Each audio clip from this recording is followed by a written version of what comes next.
So look at our homework from last night, worksheet number 11, specifically question number 11. It says an electron traveling through perpendicular magnetic field, value 3 times 10 negative 1 Tesla. Listen, we learned yesterday that a charged particle going through a magnetic field experiences a force. If that particle is moving perpendicular to the field, we can determine what the value and the direction of that force is with an equation and with a hand rule that we call the hand rule for deflection. If the charged particle is moving parallel to the field, then we know there is no force, so the equation and the hand rule aren't valid, but it doesn't really matter because the force is 0 and there's nothing to do. If it's something other than perpendicular or parallel, that's a topic for next year in a first-year university course. So for us, it's either going to be 0 force if they're parallel to each other, or it's going to be a force that's described by the equation that we learned yesterday and the hand rule that we learned yesterday if it's perpendicular. This is perpendicular. Okay, that means that everything that we learned yesterday is valid here, including the equation F is equal to QVB. Now, oftentimes when I'm writing this equation, I don't put in this little upside down T just because of carelessness or because of laziness. It should be in there. Why? Well, it reminds us that this equation is valid when V is perpendicular to B.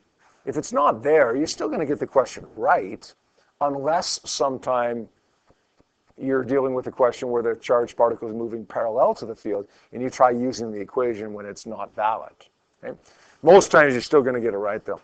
We're going to say the charge here is, what are we looking for here? We're looking for the speed, actually. We're looking for V. So let's rearrange this to solve for V. It becomes F over Q times B. The force here is 4.50 times 10 to the negative 14 newtons divided by the charge, which is, it's an electron, so it's 1.6 times 10 to the minus 19 coulombs, times the magnetic field of 4.5 times 10 to the negative 14 coulombs, or 14 newtons, I should say.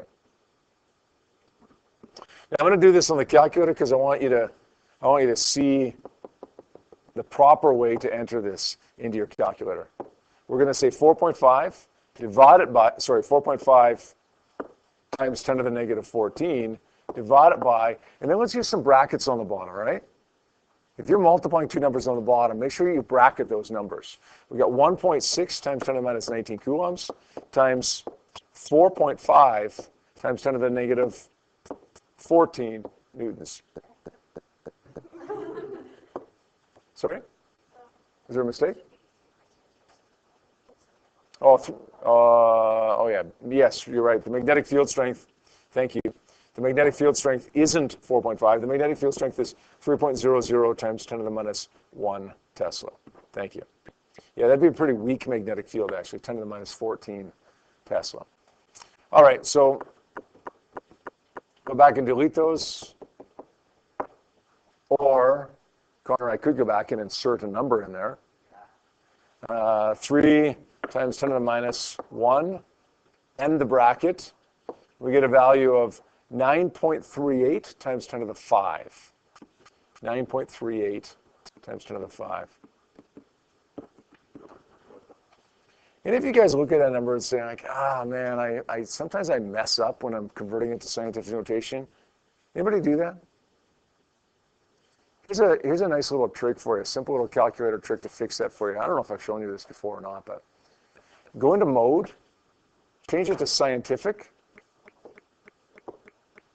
and then just times that by 1. So you end up with the same number, right? But in scientific notation this time. Times the answer by 1. And look what I get, 9.375 or 9.38 times 10 to the negative 5. Or 10 to the positive 5, I should say. Is that good? Christian, does that make sense? Does that make sense? Okay, good. Any other questions there?